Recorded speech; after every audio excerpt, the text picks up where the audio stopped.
একটা নতুন রেসিপি উচ্ছে মশলা। তাহলে চলো রেসিপিটা দেখে নেওয়া যাক। প্রথমে আমি উচ্ছেটা নিয়ে উচ্ছেটা মাঝখান থেকে এইভাবে চেলা করে নিচ্ছি। এবারে উচ্ছের ভিতর থেকে দানাগুলো বের করে নেব।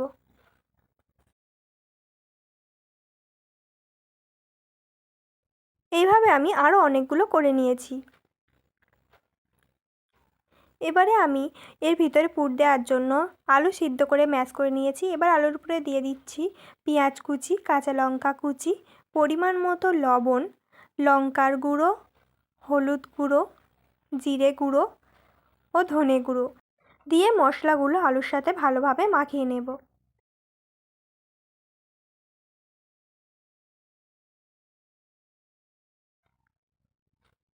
এবারে একটি কড়াইতে জল দিয়ে কেটে রাখা উচ্ছেগুলো দিয়ে আর ওতে একটু সামান্য লবণ দিয়ে দেব, দিয়ে উচ্ছেগুলো ভালোভাবে সিদ্ধ করে নেব। তার জন্য একটু ঢাকা দিয়ে রাখছি।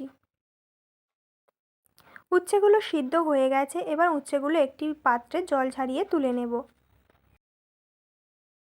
এবারে যে আলুর পুরটা করে রেখেছিলাম সেই আলুর পুর থেকে অল্প অল্প করে নিয়ে উচ্ছের যে ফাঁকা অংশটা ওর ভিতরে দিয়ে আঙুল দিয়ে এইভাবে চেপে চেপে সুন্দর করে একটা আকার করে নেব। দেখো কি সুন্দর দেখতে লাগছে। এইভাবেই আমি সবগুলো করে নেব।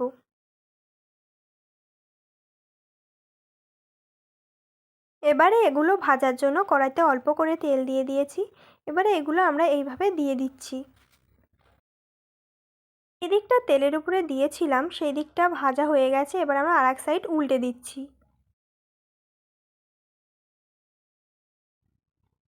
এদের দু সাইডই ভালোভাবে ভাজা হয়ে গেছে। এবার এগুলো তুলে নিচ্ছি।